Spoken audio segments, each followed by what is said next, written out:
We had to stop in Taipei to change planes on our way to Indonesia. In the terminal there, Hello Kitty has a big presence. It was our first time on the Taiwanese airline EVA Air. Our plane had Hello Kitty livery. When we boarded, we were greeted by flight attendants in pink Hello Kitty aprons, and the cabin was filled with pink Hello Kitty seatback covers. There were also Hello Kitty meals containing food shaped and stamped with Hello Kitty. Just when you think it couldn't get any more amazing, you go to the lab and find Hello Kitty TP.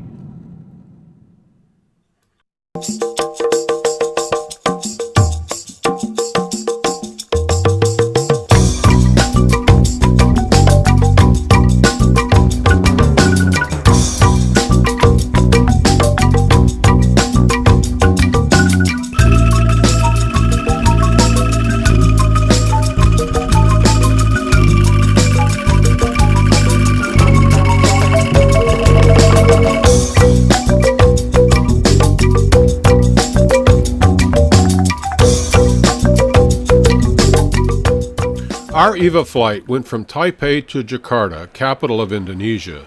It's a country made up of over 18,000 islands. We began our tour of some of the islands of Indonesia on Java. We were driven through the very modern city to our hotel.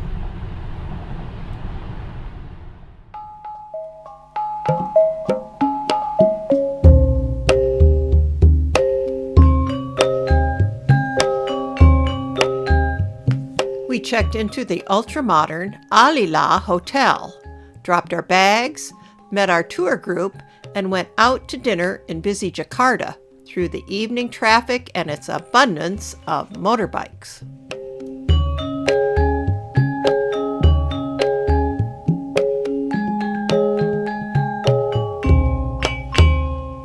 Our first meal was at an exquisite restaurant named for an ancient legendary princess, celebrated in Indonesian folklore.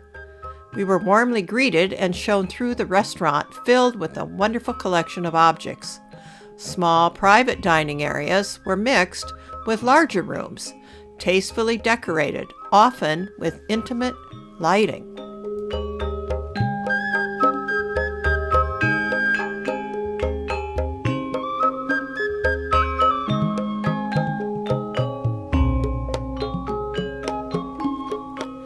We enjoyed a wonderful Javanese meal while getting to know the other people in our group. The highlight was a banana crepe dessert.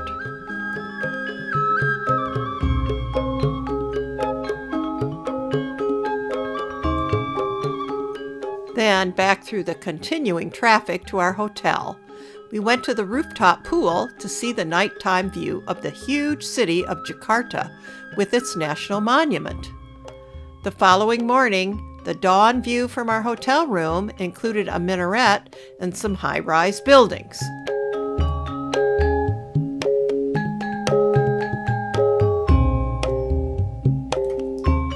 We walked past the pool and out to the front of the hotel to catch our bus. We were going back through Jakarta, returning to the airport.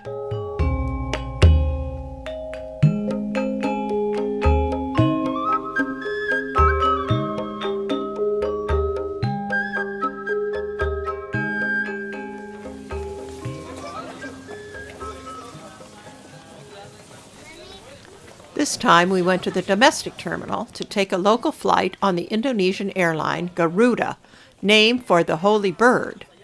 It's also the Indonesian national symbol. Our destination, the central Javanese city of Yogyakarta.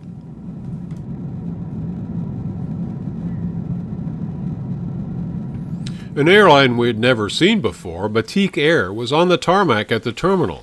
We passed it as we walked to retrieve our luggage.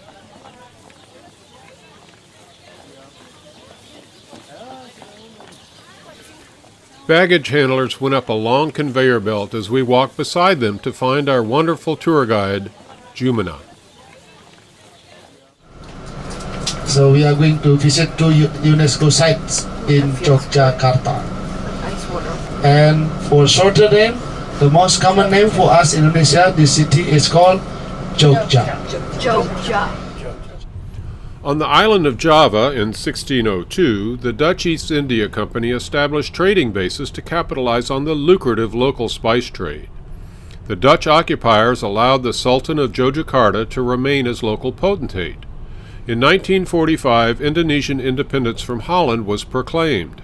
However, the Sultan continued to be the governor, making Yogyakarta the only region in Indonesia to be a monarchy.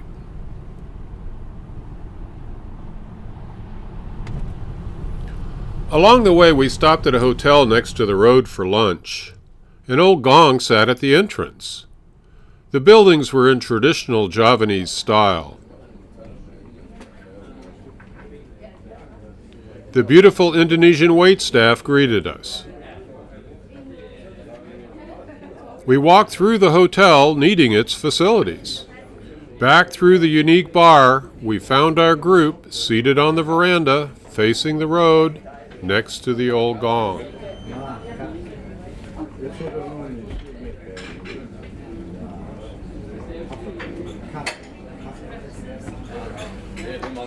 We were brought refreshing glasses of fruit juice to begin our dining experience. Then we were served rice toffel, or rice table, a famous Indonesian dish. It consists of many side dishes served in small portions accompanied by rice. The name rice toffel originated during the Dutch occupation of Indonesia. The rice table provides a wide array of dishes at a single seating and impresses visitors with the exotic abundance of the region.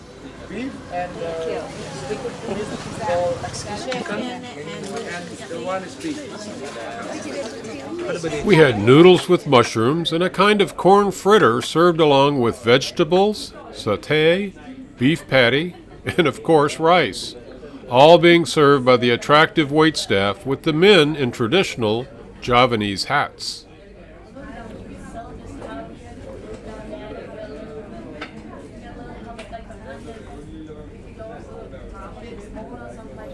As we sat next to the road enjoying our rice toffel, a woman came along on a bicycle laden with several pots.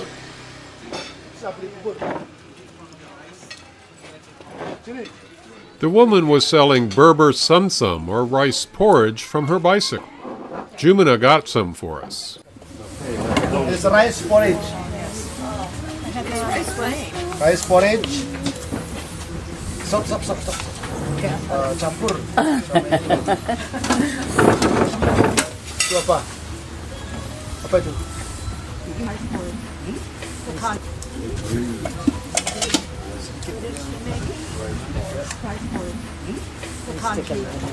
Bahannya apa? Come on, that's okay. You got it? Beras.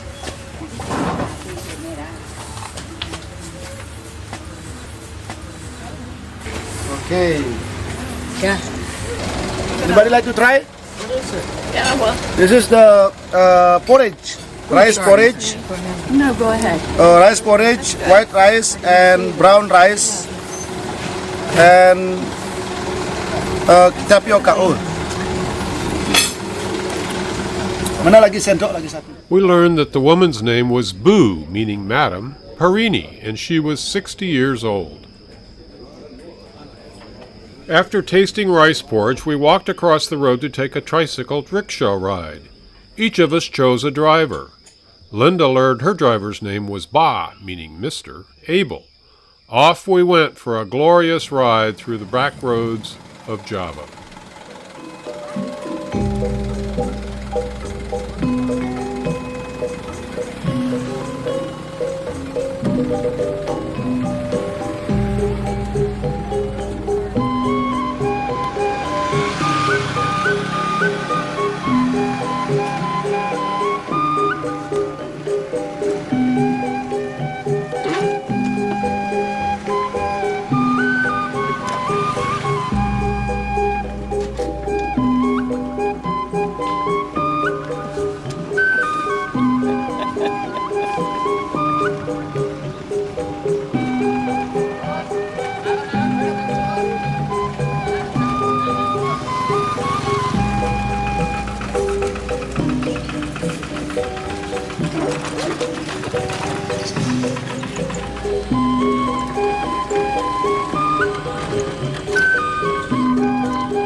Okay.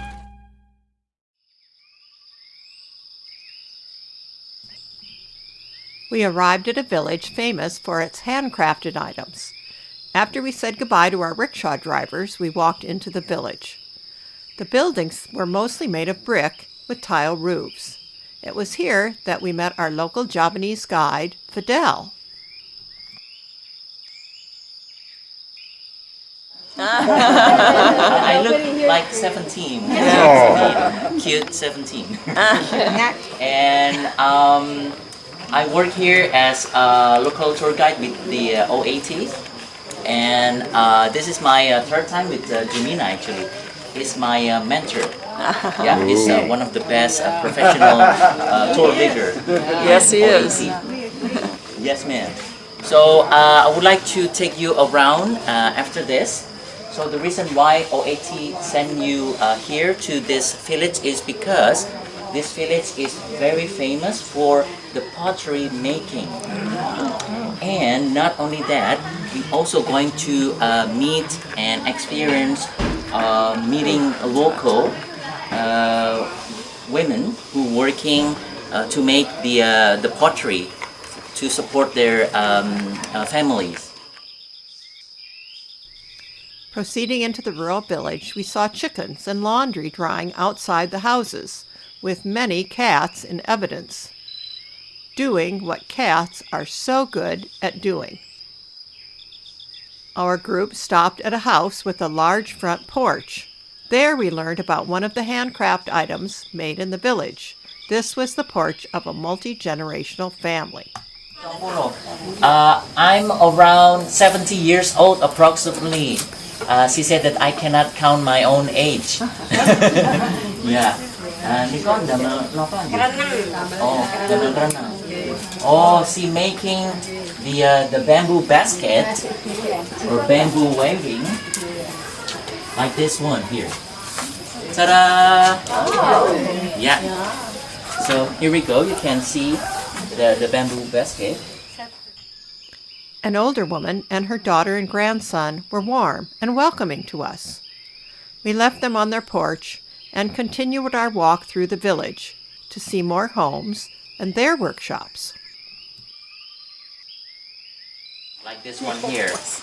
So this lady here is working painting and also glue the surface in certain pattern and chip the small glasses and put the glasses on the surface like this one now.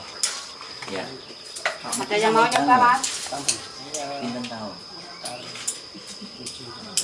Oh, so Mr. Mugi start to make this business around 7 years already.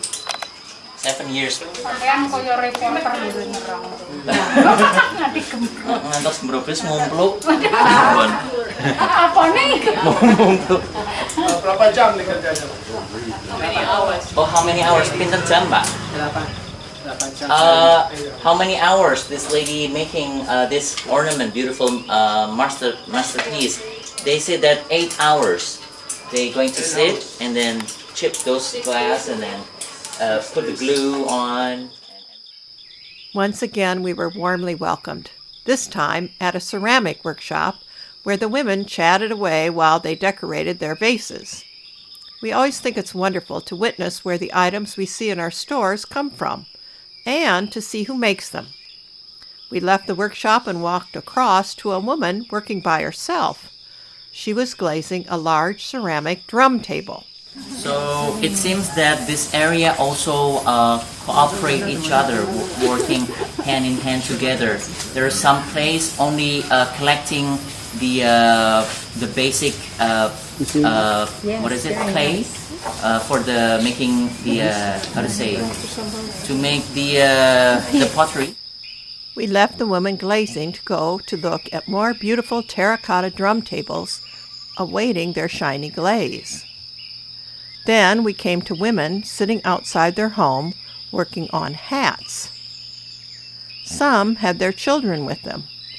This was a workshop for making the traditional Javanese man's hat, the blankgong. A large number of hat forms sat near the workshop. Hello. Only men wear this? Yeah. Women don't wear it? Only men that wear this. But there are some of particular time or when there's like carnival, when a man couldn't show off up and then the women replace, and they're going to wear this traditional. But of course, most of the people will stare at her because, oh, this is unique, because most of it is a man that's going to wear it. So, is there any questions? All of the Indonesians are just here. This hat is only for Indonesia. I mean, for Java. For Java. For Java. So if you go to Bali to doing some place, then you have different type of hat. Van has a very large head, but he tried. He didn't find a blankgong that would fit him. Inside the work area were women decorating batik cloth. Yeah, Prada, fancy brand.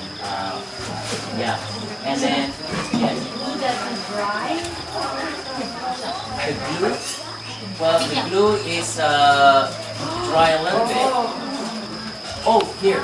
So this lady. Yeah, it's a drift. So everyone can come to the shade because it's a little bit. They outlined the pattern with a squirt bottle. The squirt bottle contained a substance that turned to gold that caused the fabric to glimmer in the light when it moved. On through the work area, we passed a storage shed and then came upon a man with 2 fighting cocks. This is one of the best things from the top that they're going to, how to say that? Crow. Crow? Crow. Crow? Crow. Crow, yes.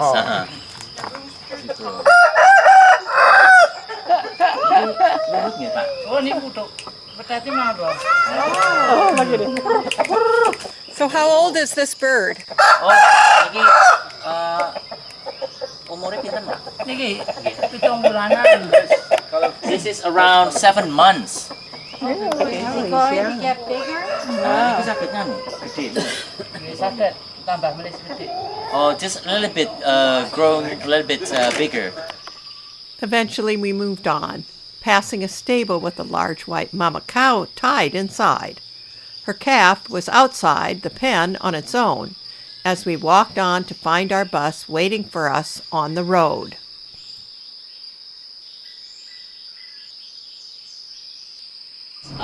My mom and dad are from different type of race. So my mom is actually half Chinese, half Dutch. And then my father is a pure native Java. That's why I have 2 different tone of skin here. Because of sunburn. So it's a unique because my mom was a Roman Catholic and my great-grandpa he is a Christian Protestant, and because their ancestor is from the Netherlands, from Holland. Fidel told us about his Dutch heritage as we passed by the white Tugu Jogja monument. It's a focus of local pride, increasingly so after Indonesia gained its independence from Holland in 1945. Pulling up to our hotel, Santika, we unloaded to stay for the rest of our tour of Java, then quickly checked in at the spacious lobby and went out into the evening for our dinner in Yogyakarta.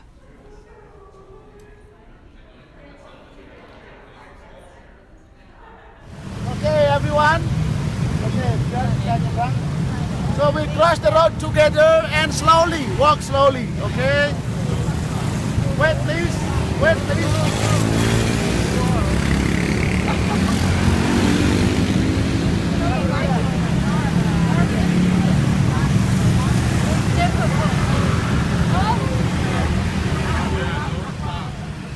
Dinner was in a restaurant near the middle of Jogja, evident by the central white monument. We selected a common Southeast Asian dish of wheat noodles with diced chicken and Chinese cabbage. For dessert, we had 3 creamy fruit concoctions. Once again, we crossed the busy traffic to get back to our hotel.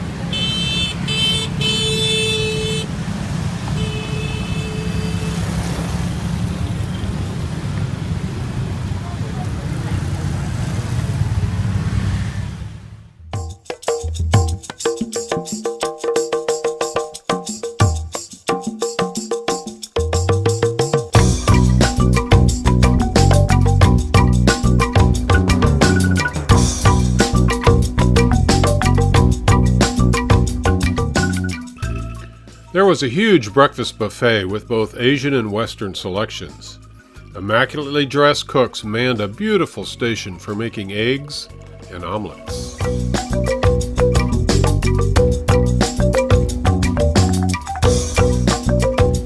Meeting our group once again in the lobby, we resumed our tour of Java.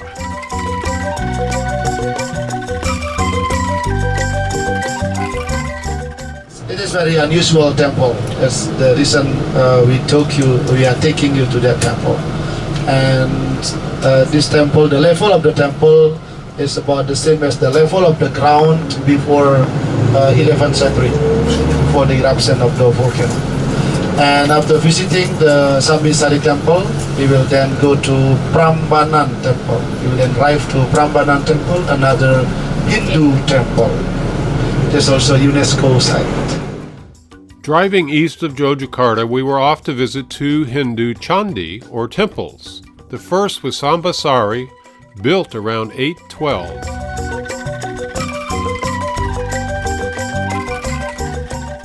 Buried, at an unknown date, under volcanic debris from eruptions from nearby Mount Merapi, it re-emerged in 1966 when a farmer hit part of the stonework with his hoe. It was excavated and now sits below grade, revealing a stone jewel.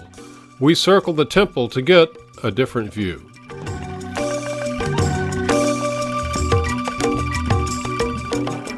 The Sambasari complex has a main temple with a row of 3 smaller guardian temples in front of it. On the grounds are several linga, the abstract representation of the male Hindu deity Shiva.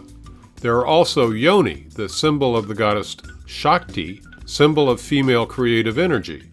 The union of linga and yoni represent the Hindu indivisible two-in-oneness of the male and female.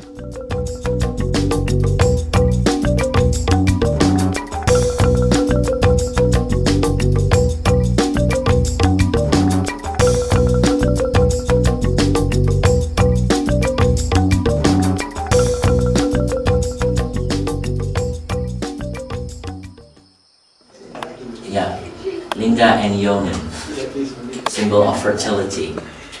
So that's why there are so many of linga and yoni that scatter around in this area. Even when we're going inside, we see some of those yoni and also linga outside there. Yeah, inside. Why? It's because this area is the sacred area that the priests only the priests that allow to use this room to connect with the god.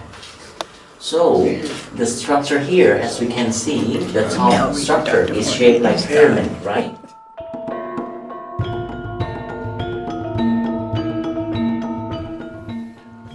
We left the interior of the temple to take a better look at some of the stone carvings on the exterior.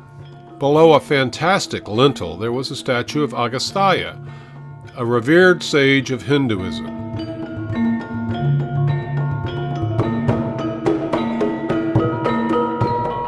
There was a statue of Durga, an incarnation of the mother goddess and the wife of Shiva. We also found Ganesh, widely revered as the remover of obstacles, the deity of intellect and wisdom.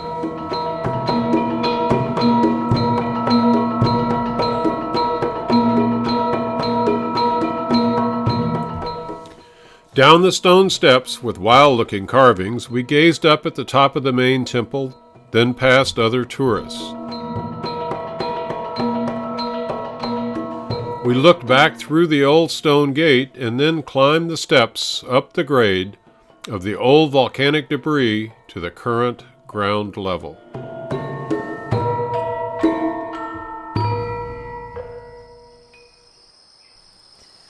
Driving on, we came to a nearby temple, or Chandi Prambanan, a UNESCO World Heritage Site. At its entrance, we were greeted by a tree filled with glorious yellow orchids. Oh my, wow. Prambanan was begun in about 800.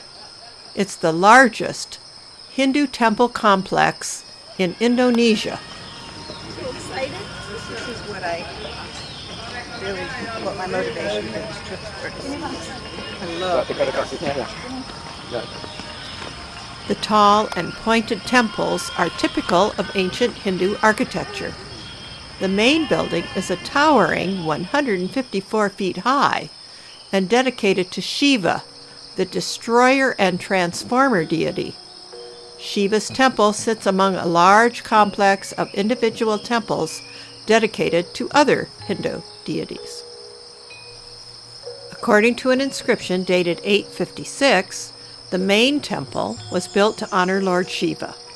The inscription also states that in order to build the complex, a public water project changed the course of the river to allow the construction of the temple on this site. Of course, we had to have a group picture in front of this magnificent UNESCO World Heritage temple complex. Then we all went over to the long walkway leading to the temples. We stopped for another souvenir photo before proceeding up the path.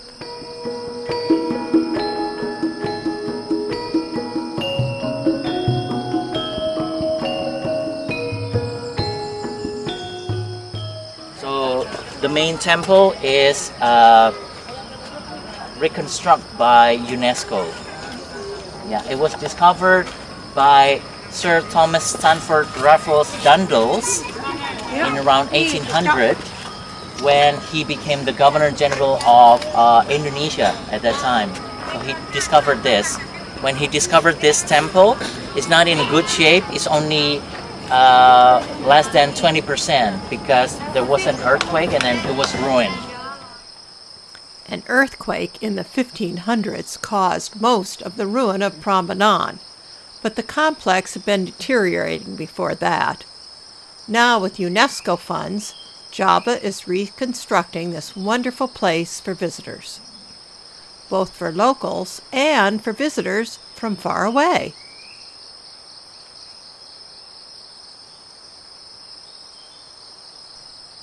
We listened in the shade of a tree as Fidel explained further. And again, the shape of the temple is always symmetrical. And then right there, you see the middle temple is the largest temple among the other, 48 meters high. And then that temple is dedicated for Lord Shiva, or the god of destructor and also the taker. And since that temple is the largest, it also has 4 chambers facing the wind direction. Prambanan certainly is magnificent. We have to pause occasionally to take in an experience, really examine details, and contemplate how lucky we are to be able to tour these splendid places, the products of amazing human imagination.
Climbing the stairs of one of the smaller temples, we learned it was dedicated to the sacred bull deity Nandi, Shiva's gatekeeper.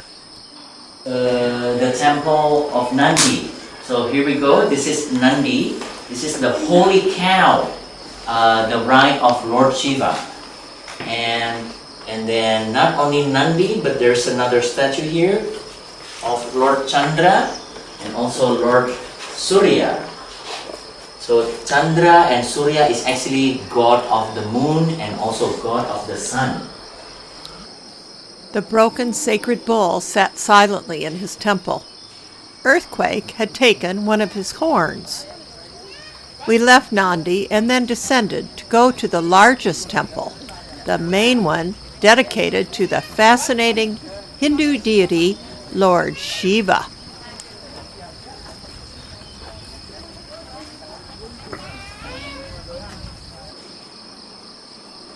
We felt a bit like Indiana Jones, entering this sacred place built over 1,000 years ago.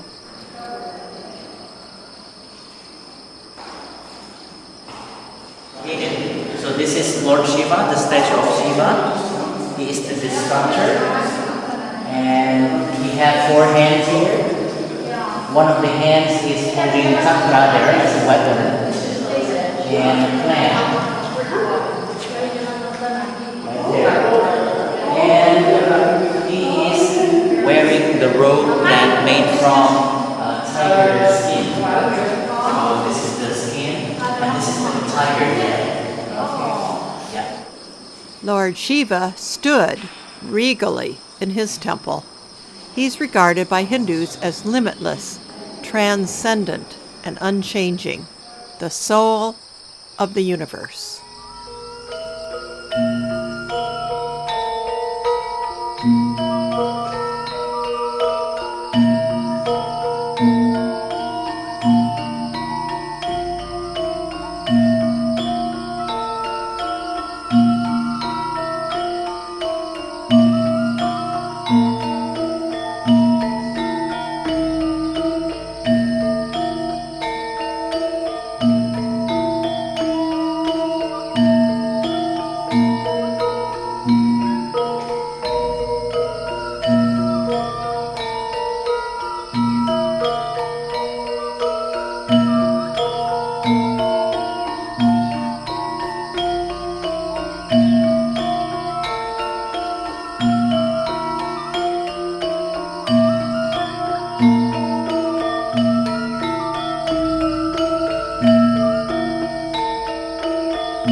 came upon a group of school kids as we descended from Shiva's temple.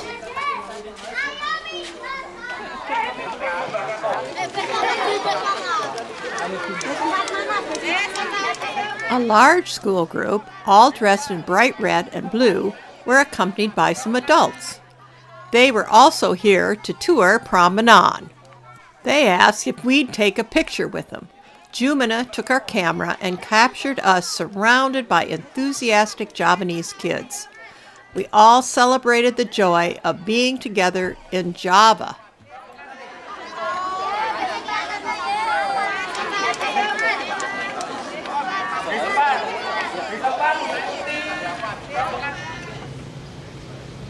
Finally, it was time to leave Prambanan. Nearby was one of those tourist trains that took us around the huge complex and past enormous fields of blocks. At one time, there were 1,000 buildings here. UNESCO's plans are to restore only 200 of the collection. It's an incredible sight.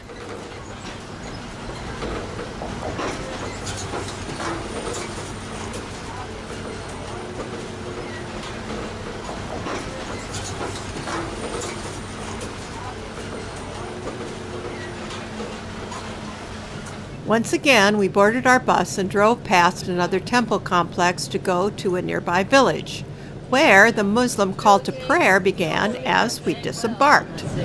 Okay, everyone, please prepare your hat and, of course, maybe water. So we are going to get off here.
Stopping in front of a home on the main street, we were invited inside.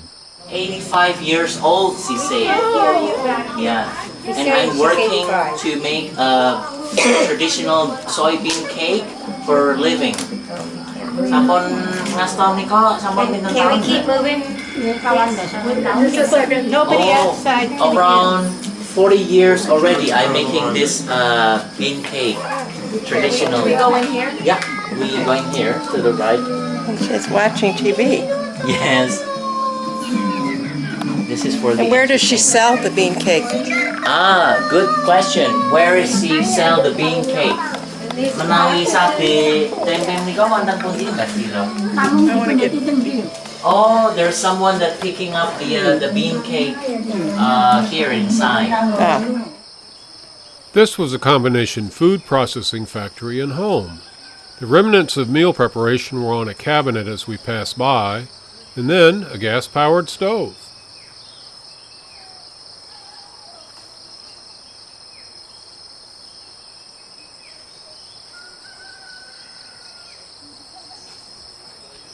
The electricity made not only the television possible, but also the use of a refrigerator and a rice cooker.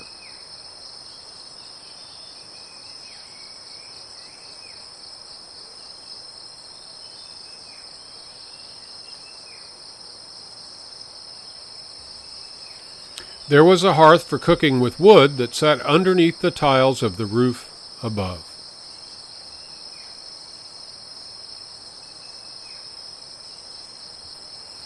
Lastly, we came to a well where there was a hose for water as well as a bucket to help with the laundry.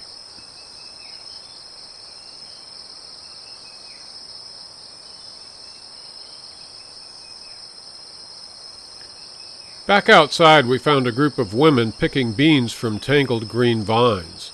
Fidel asked if we could see the beans. We had an opportunity to interact with these women as well as examine their work.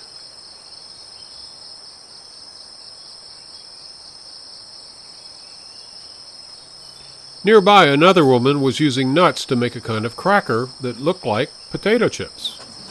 She's peeling it off what? Aha! So this is how it looks like. What is that?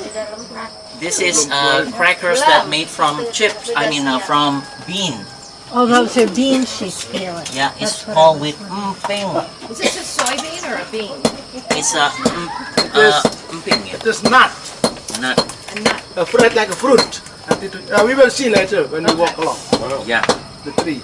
Okay, come on. Check it out. Here is another example of a home factory. The woman cooked the nuts over an open fire, and then she peeled them on a stone with a rock.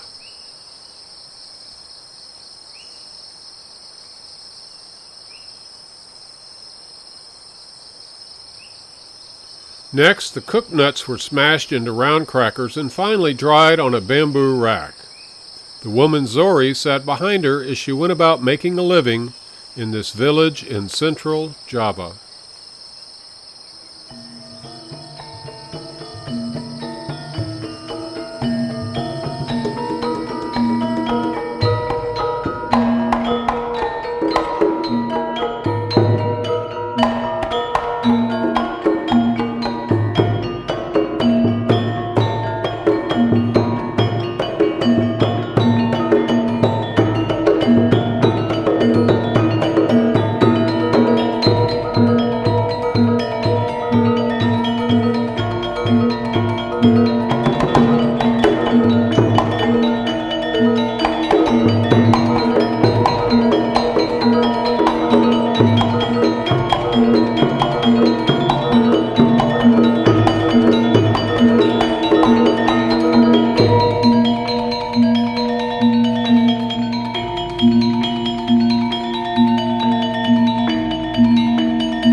Lunch was served in a large open-air restaurant next to a river.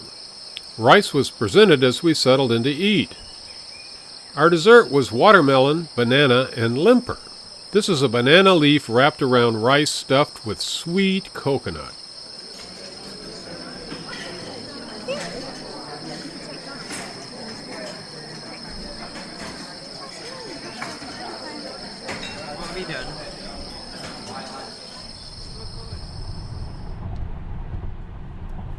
We departed the area so justly renowned for its many temple complexes. We could see them across the villages and the rice fields as we drove back to Yogyakarta.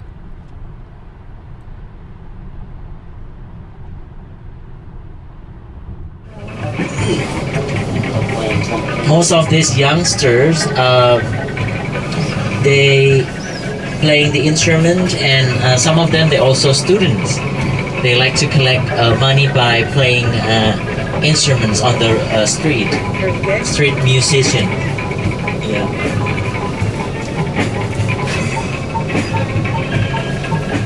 We can say that most of these young boys have exotic skin because they got sunburned. Always standing under the sun. Yeah, during the daytime. So they have exotic skin. Yeah, one of them wearing a mask because they couldn't, exhaust from the car. Yeah, and that was a bamboo instrument called angklung. Angklung. Angklung. It's originally from West Java, but it's a national instrument right now.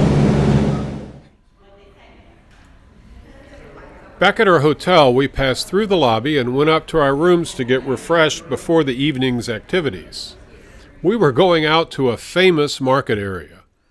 In preparation, we reviewed our Indonesian banknotes, the rupiah.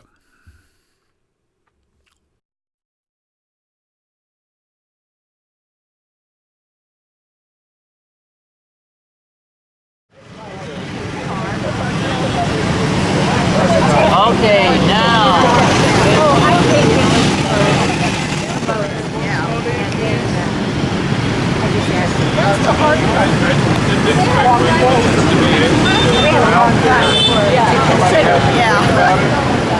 Malioboro Street has a very famous market smack in the center of Yogyakarta. Okay, everyone, we are here now, and as Fidel said, we will divide you into two groups or your own time. Okay, but anyhow, so this is the street called Malioboro Street. All the way down from where we are now, all the way down, this is like a street art market. They're selling clothes, textile, and handicraft. And so we are here until 25 to 7. Yes, you wander on your own, spend your own time, and go along the road here, and you will see here at 6:35. Yes, please. How far? Until about 1.5 miles. Oh my God. 1.5 miles, that's a little far. Off we went to see what Malioboro had to offer. Food vendors sold countless varieties of satay. Of course, there was also batik clothing of limitless variety on abundant racks.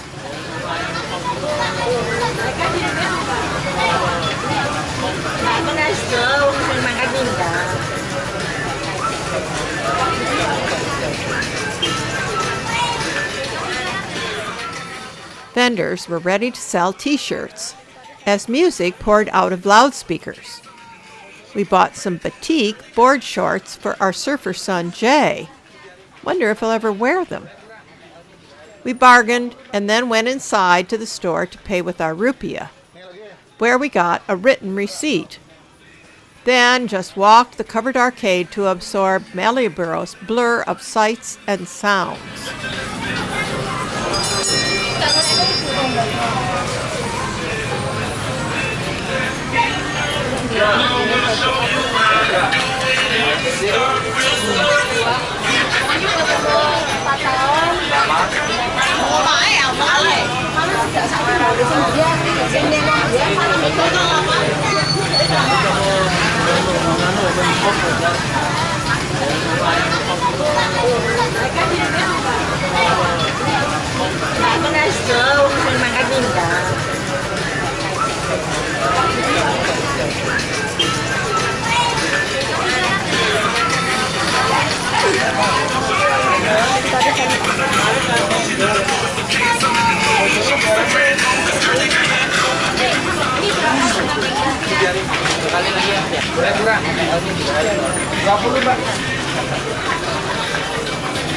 Ini lagi.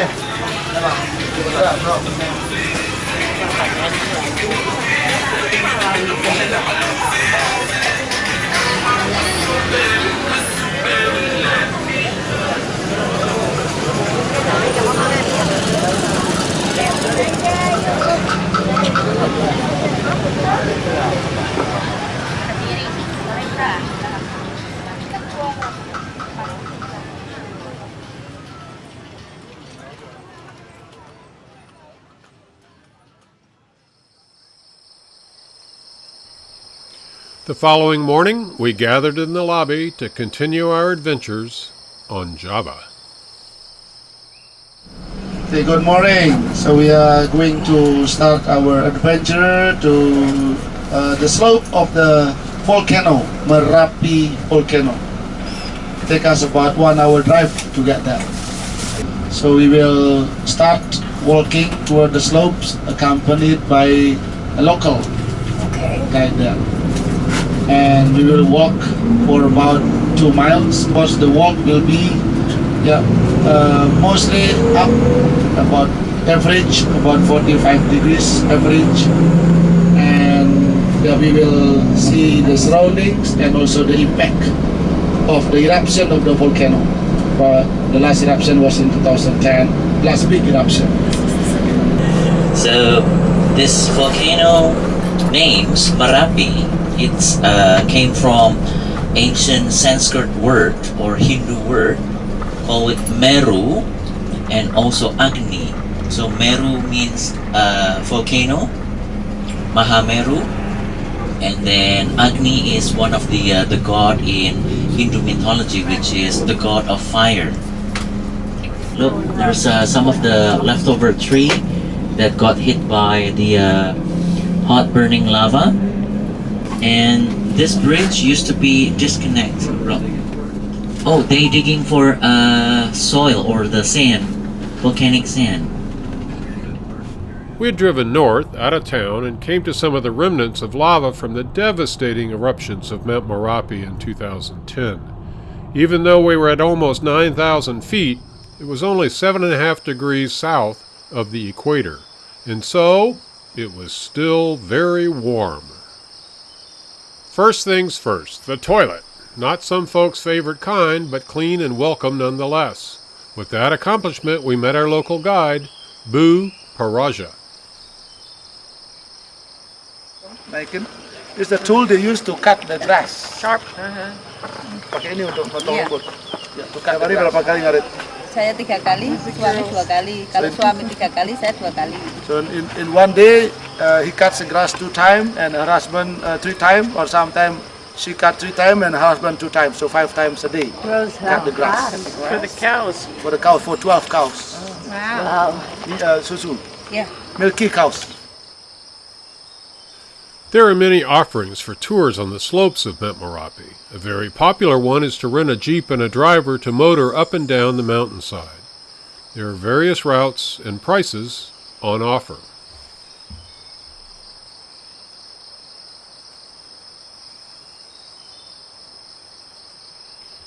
We were going out on foot to take a hike through the grass and bamboo-filled forest. A man was cutting grass for his animals up the side of the road as we set off.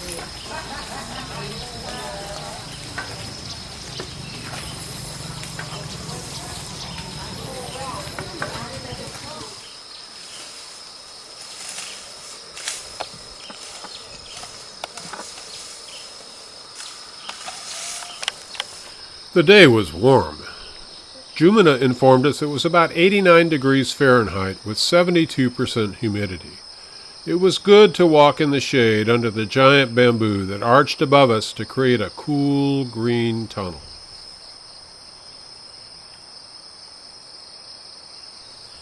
We stopped occasionally so Fidel could give us some information about the area. The type of snake is how to say, shy snake. So yeah. That's good. So it's not aggressive. And shy spiders. Then on would go on our hike up the well-worn path. Occasionally we'd meet locals coming down the path with their heavy loads of freshly cut grass. Everyone is a neighbor on the mountainside. Wow. Malah cantik kan luar negeri. Monggo.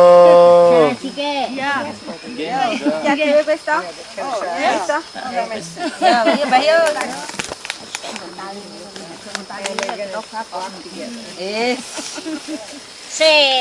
Kedonge. Anteng kok iki wong ora kaya. Iya mau ngalang-alang.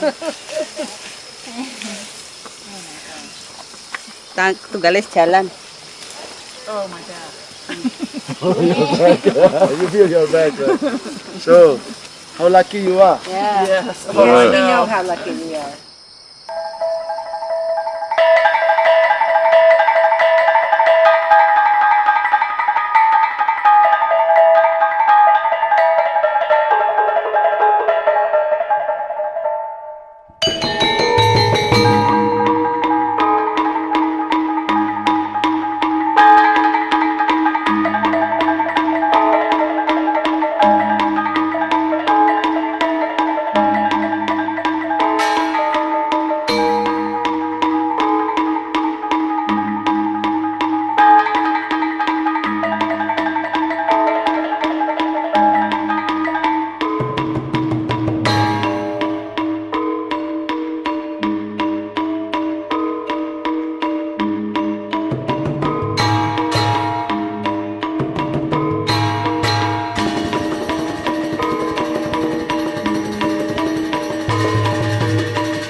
We came into a homestead in the middle of the forest where a bamboo pen of goats greeted us.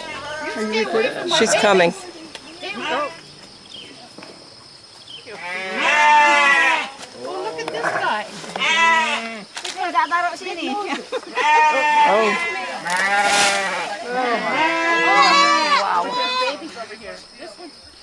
The owner dropped her heavy load of grass and told us her name was Ma Kati. Thank you. We followed Ma Kati into her home in this isolated area as we passed chickens and a stable with a lone cow inside.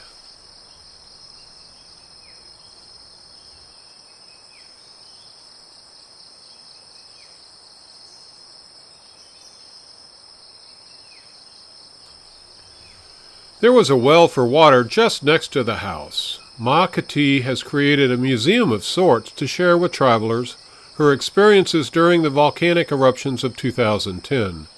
We gathered in her living room to hear her survival stories.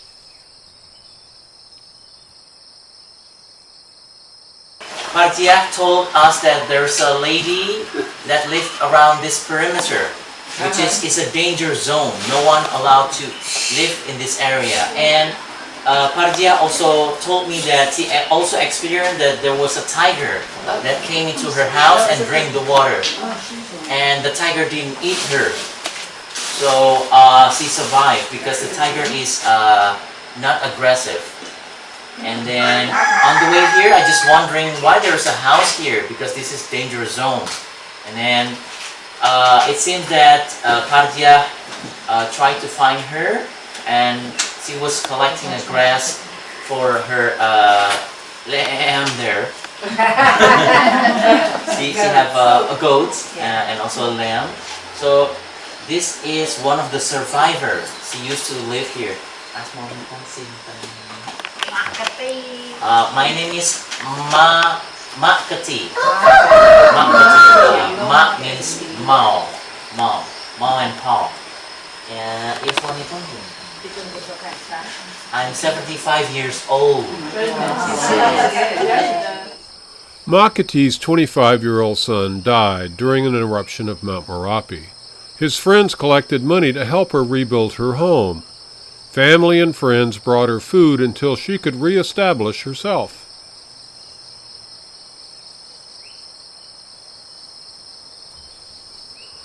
Makati took us down a path behind her house to an open area to see where she has a charcoal business.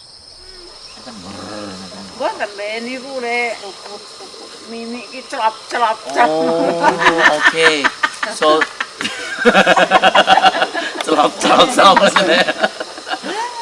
okay. So she was laughing because she liked to demonstrate or telling me the way the tiger drink the water. So one day, she sit in her house, relax, and then suddenly she heard something like a noise, like a clapping, or how to say. She said that slop, like when the dog or cat drink the water. Oh, yeah. The tongue's going to splash like a slurpee, like slurping the water. And then she was wondering. Terus pas enten slop enten pripun? Lagi kula ngangat. Ning dingo terus gulane macan. Nggih. Terus Mak Lagi kula langsung ten dia mang le. mlebet meleh. Turu. Oh, Dalu-dalu. so dalu to niku. So when she heard those slurp voice or noise, she picked from inside, and then she saw a tiger. Oh my And God. after that, slowly she closed the door and then sneak and come inside her room and lock herself inside, and she trying to sleep because he's afraid that the tiger will do bad things to her. We listened to the stories from the life of this beautiful Javanese woman who has had a very eventful life out in this forest. 6 years after the devastating 2010 eruptions, she is once again thriving.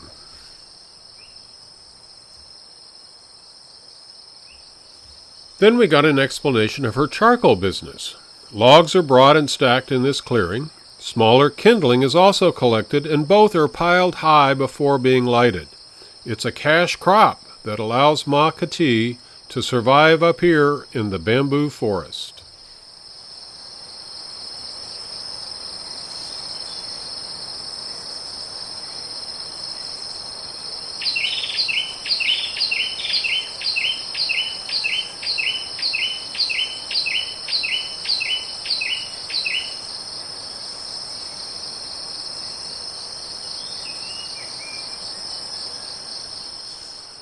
We said a sad goodbye and continued on the path, now going down the mountain with Bu Purahi in the lead.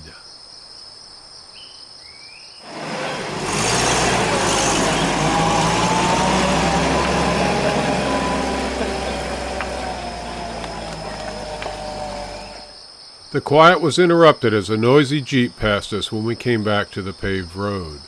There we found ruined buildings, a sad reminder of the recent devastation, and then came to an area with a small community.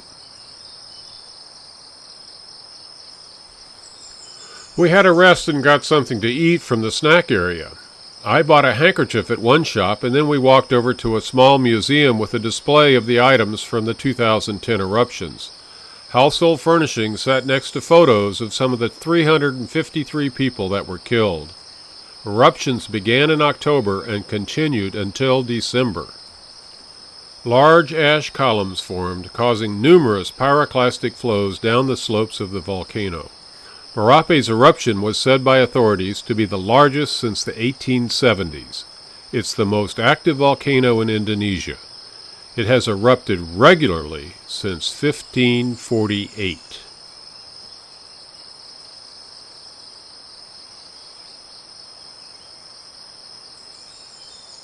We continued on our hike, going to the area of the gigantic lava flow. The boulders, rocks, and volcanic sand gave testament to the destruction. We climbed past debris of all sizes as we came to the place that had been a boiling hot lava flow just 6 years before. The last time Merape was active was August 21, 2015. On this date, the status was at level 3 out of 5 levels of warning. We hadn't been too aware of the huge 2010 activity, but know we'll pay greater attention if Mount Merapi is ever in the news again.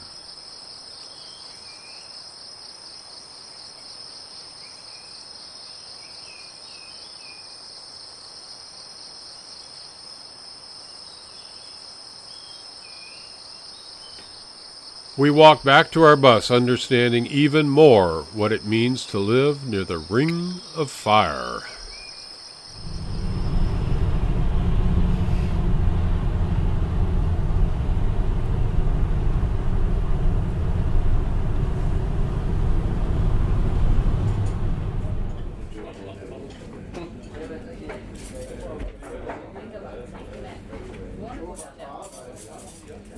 All that hiking gave us a big appetite.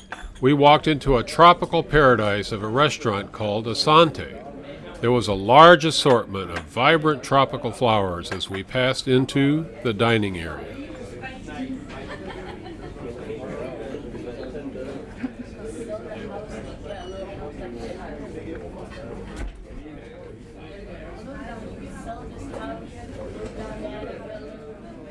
We tucked into vegetable soup, then had a yummy assortment of vegetables and satay, of course, with rice.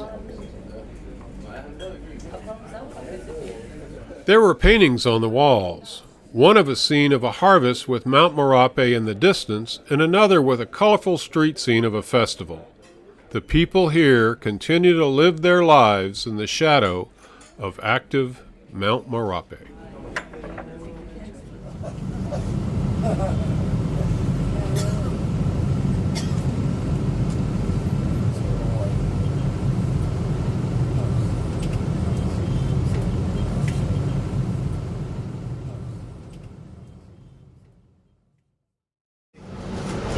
Okay, selamat pagi everyone. Good morning. So we got hat with you, everything for our adventure today, and we are heading to Borobudur Temple, Candi Borobudur. Actually, the Candi or the temple is located in central Java, another province. So just next to Yogyakarta. So it takes us about 1 hour 15 minutes to get there. So at Borobudur Temple, we will walk and we will spend our time there for about 2 hours. Borobudur is the world's largest Buddhist temple and also one of the greatest Buddhist monuments in the world. Those wearing shorts had to put on sarongs before entering the grounds of the temple. Then off we went to see this magnificent UNESCO-designated World Heritage Site. A long entrance path led to the enormous Borobudur Temple. It rose up before us as we approached. The huge building consists of 9 stacked platforms topped by a central dome. It's Indonesia's single most visited attraction. So, of course, we had to have another group picture here.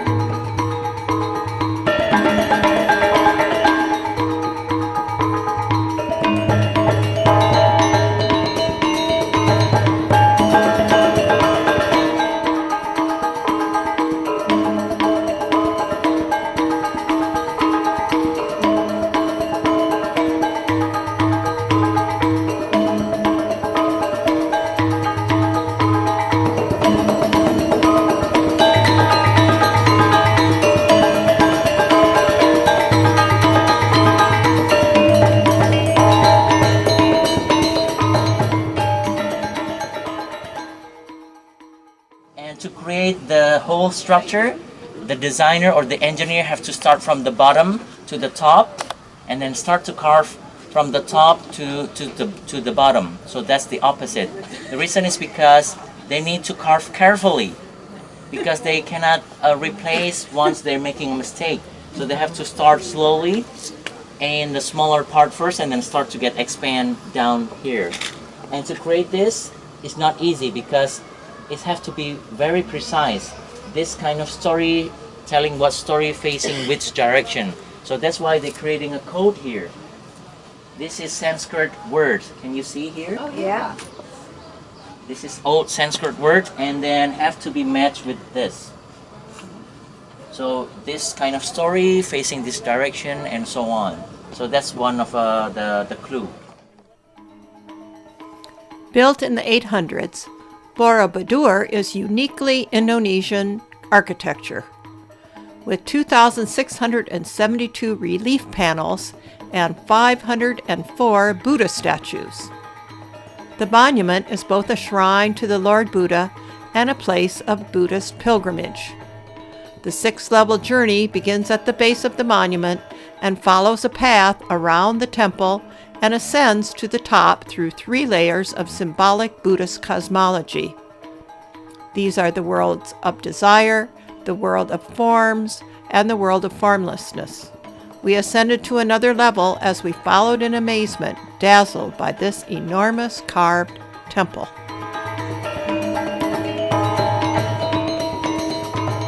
These stones were a golden color, the result of some misguided restoration done in 1907 that leached salts from the stones.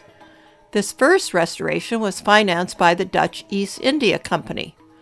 World wars and the Indonesian Revolution stopped the work.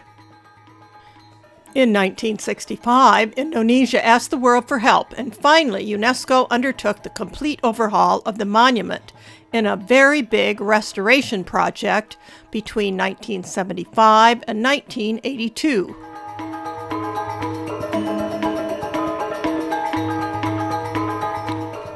No superlatives can do justice to the beauty and detail in each carving. Just as religious stories are told in stained glass and with wall paintings, these carvings relate important legends and teachings of Buddhism and Javanese life.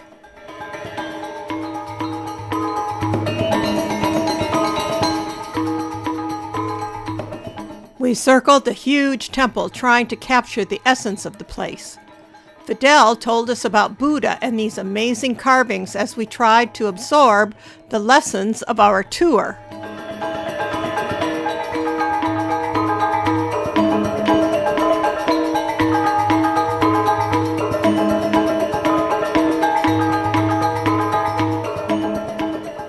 We went up another level to find Buddha gazing across the landscape with Mount Merapi in the distance.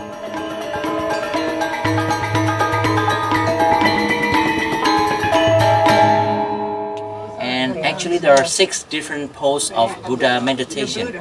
Start from the hand palm is facing down. 1, 2, 3, 4, 5, and 6. The highest level of Buddhist meditation or Buddha meditation is Dharma Chakra Mudra, or turning the wheel of chakra. This pose is the one that we're going to see on the upper level later. We were excited to be up on this level with the seated Buddhas, some with heads and some without, all retaining their quiet dignity. Now we began to see the stupa, or bell-shaped finials, as we came to a fantastically carved entrance. We walked through to find the first of 72 pierced stupas. Each of these, with diamond holes, contains a Buddha statue. One has its covering removed to show the Buddha inside. Truly awesome.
We gathered at the bottom of Borobudur and then returned the sarongs.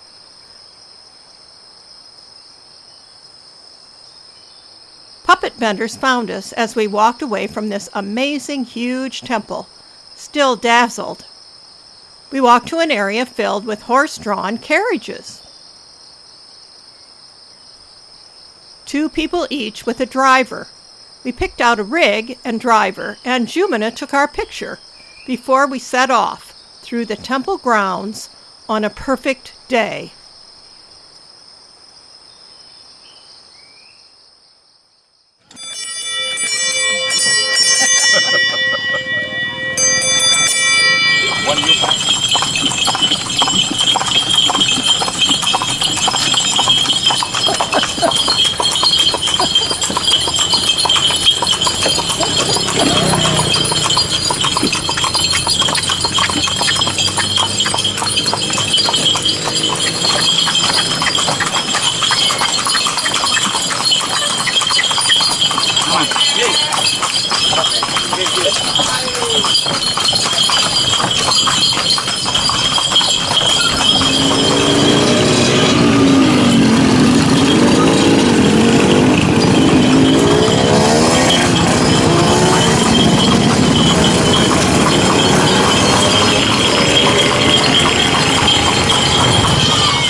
Finally, we turned a very busy corner and came into a small rural community. We climbed out of the carriage and took a picture of our driver, Pa, or Mr. Muhammad Zanini, and his horse, Jane.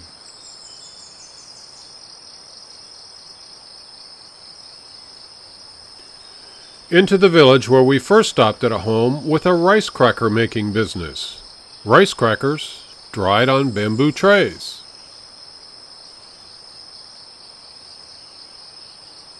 Good afternoon. There's one beautiful lady here. His name is Bu Yatin. Bu means madam, and Yatin is her name. Bu Yatin. So my husband is passed away. So my husband's name is Yatin. So that's why I'm using my husband's name. He's already passed away. So Bu Yatin yuswani pun pinten. I was born in 1960. Now around 56. She's right. Yeah. And then she said that I'm old already. We're all old. In the back of the home were 2 women. One was frying the rice crackers in a wok over an open fire.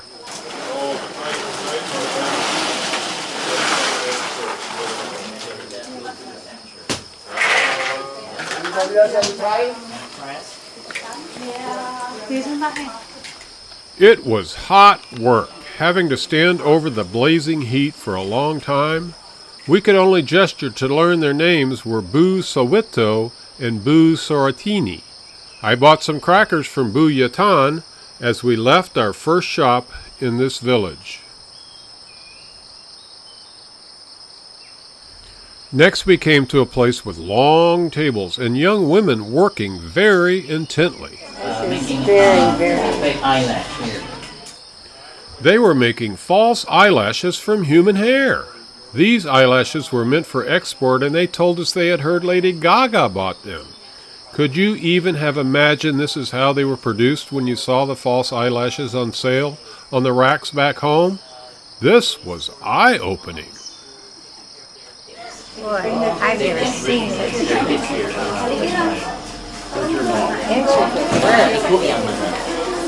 Oh, ya, anaknya sama cucunya masih single katanya.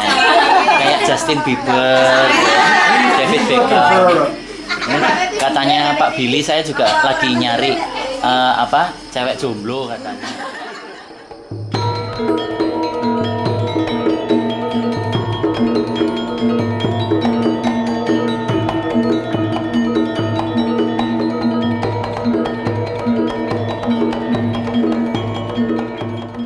Lunch was in an open-air restaurant surrounded by a garden. We sat at a long table under antique lamps, served family style.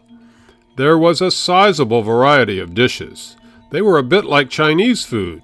We were all very hungry after another very busy morning.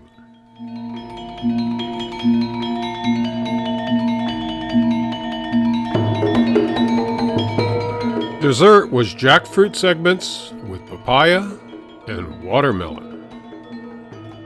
So tomorrow, the last day here, you need to ask me in the morning how I feel. Okay? On the drive back to Jogja, Bedell told us how much he would miss all of us when he said goodbye the following day.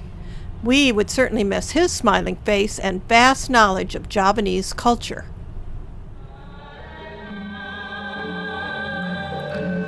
That night we went to a performance of Ramayana. Backstage, we met the principal performers and watched them dress for this theatrical version of the ancient epic poem. The story is about the divine prince Rama and his struggles to rescue his wife Sita from the demon king Ravana. Rama's brother, Lakshmana, helps Rama in this colorful portrayal of the 3,000-year-old Hindu poem, Ramayana. We watched as these actors put on their gorgeous costumes and makeup. Then they graciously agreed to pose for a photo.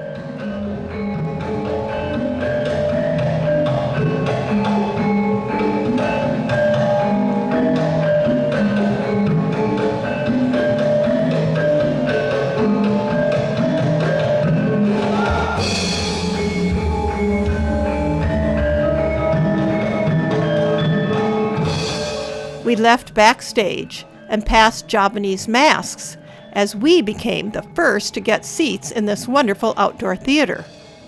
These are the principal characters in Ramayana.